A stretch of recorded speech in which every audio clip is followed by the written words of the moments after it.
تمیم داری کہتے ہیں کہ ہم وہاں گئے اور دیکھا کہ ایک اتنا بڑا شخص انسان تھا جس کو ہم نے کبھی دیکھا ہی نہیں تھا، اتنا بڑا انسان، اور وہ زنجیروں سے بندھا ہوا تھا.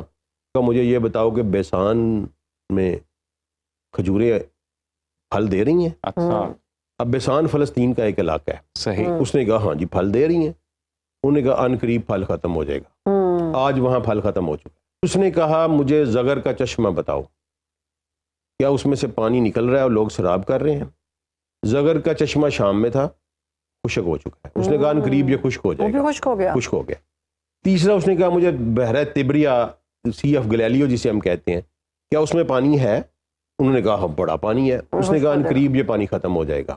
ابھی وہ 50% کم ہو چکا ہے، ابھی پورا ختم نہیں ہوا. اس کے آخر میں نبی صلی اللہ علیہ وسلم نے فرمایا کہ وہ شام کے سمندر میں نہیں ہے، وہ یمن کے سمندر میں نہیں ہے، وہ مشرق میں ہے، وہ مشرق میں ہے، وہ مشرق میں ہے.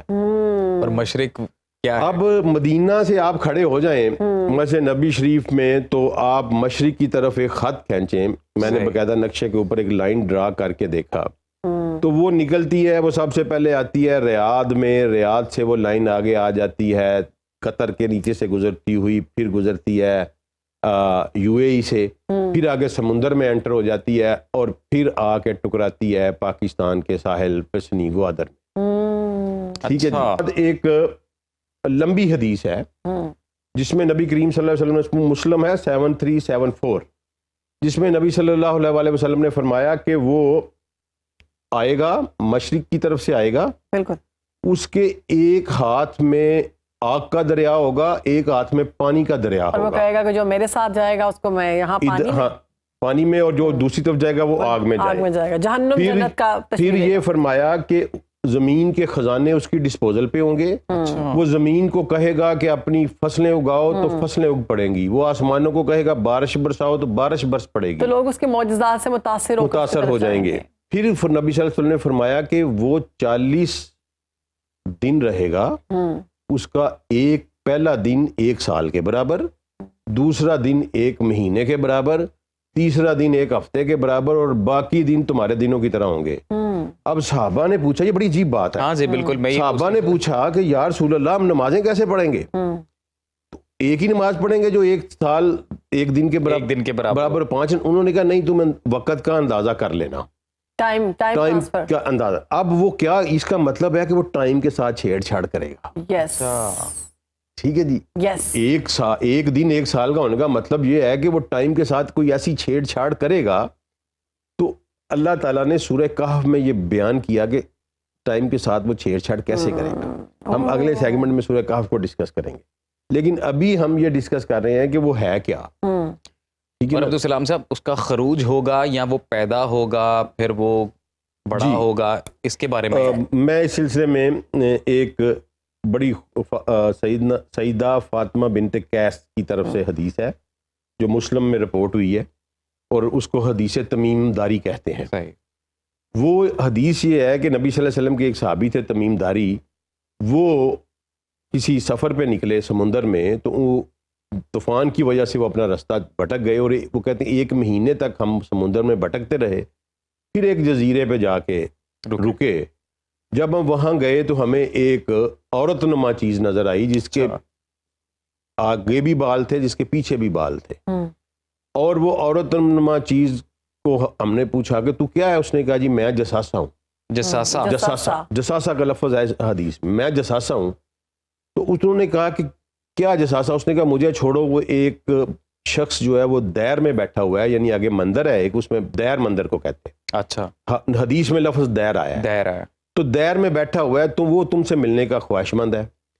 تمیم داری کہتے ہیں کہ ہم وہاں گئے اور دیکھا کہ ایک اتنا بڑا شخص انسان تھا جس کو ہم نے کبھی دیکھا ہی نہیں تھا، اتنا بڑا انسان، اور وہ زنجیروں سے بندھا ہوا تھا. اس نے کہا سب سے پہلے کہ مجھے کون ہو؟ اس نے کہا جی ہم تو عرب لوگ ہیں اور اس طرح آپ بھٹک گئے ہیں. اس نے کہا مجھے یہ بتاؤ کہ بیسان میں کھجوریں پھل دے رہی ہیں؟ اب بیسان فلسطین کا ایک علاقہ ہے. صحیح. اس نے کہا ہاں جی پھل دے رہی ہیں. انہوں نے کہا ان قریب پھل ختم ہو جائے گا. آج وہاں پھل ختم ہو چکا. اچھا ٹھیک ہے جی. پھر اس نے کہا مجھے زغر کا چشمہ بتاؤ، کیا اس میں سے پانی نکل رہا ہے اور لوگ سراب کر رہے ہیں؟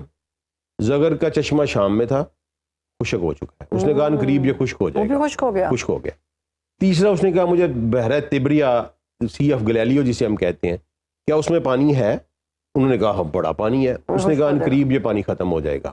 ابھی وہ 50% کم ہو چکا ہے, ابھی پورا ختم نہیں ہوا, ٹھیک ہے, لیکن 50% کم ہو چکا ہے. وہ سی آف گلیلیو واحد میٹھے پانی کا سورس ہے اسرائیل اور فلسطین کے لیے, اور بڑی تیزی سے ڈپلیٹ ہو رہا ہے وہ, ٹھیک ہے, ایک دن وہ ختم ہو جائے گا. اب وہ 3 نشانیوں کے بعد اس نے پوچھا کہ عرب کا نبی آ گیا؟ انہوں نے کہا ہاں عرب کا نبی آ گیا. انہوں نے کہا جنگ ہو گئی عربوں کی اور ان کی؟ تمیم داری نے کہا ہاں جنگ ہو گئی اور وہ فتح یاب ہوئے.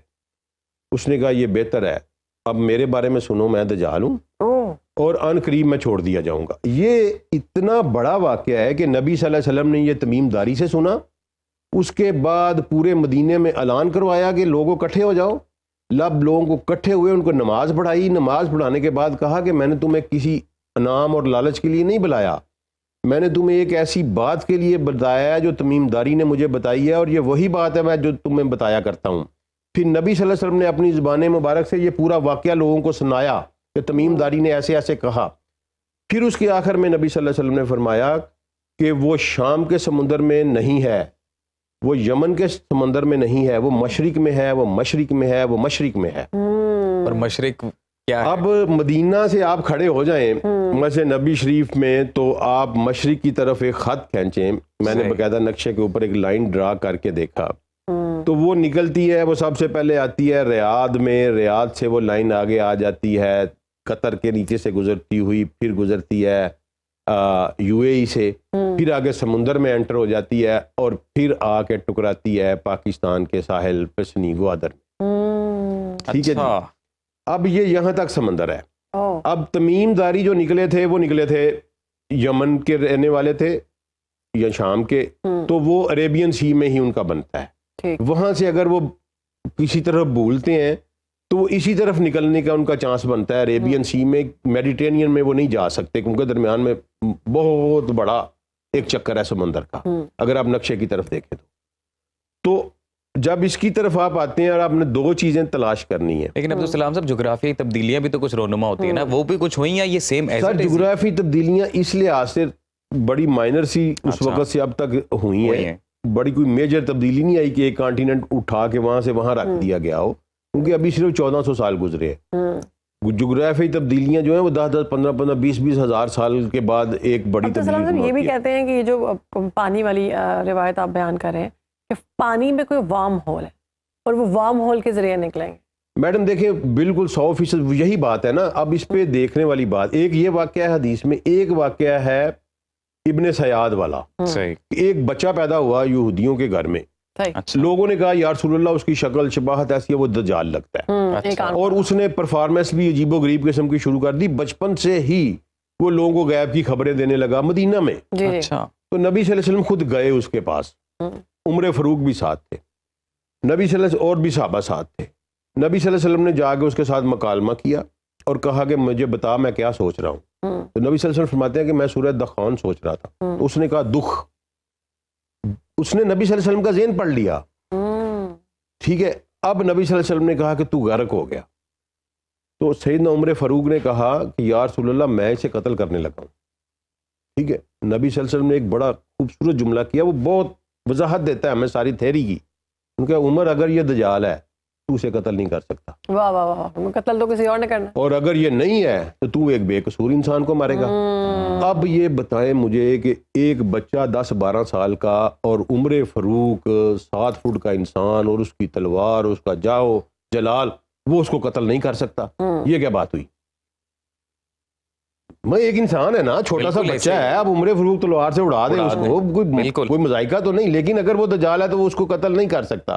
میننگ دیر بھائی کہ وہ کچھ ایسی صفات کا مالک ہوگا جو کسی انسان کے قابو میں نہیں آ رہی ہوں گی, ایک ایکسٹرا آرڈنری مخلوق ہوگی.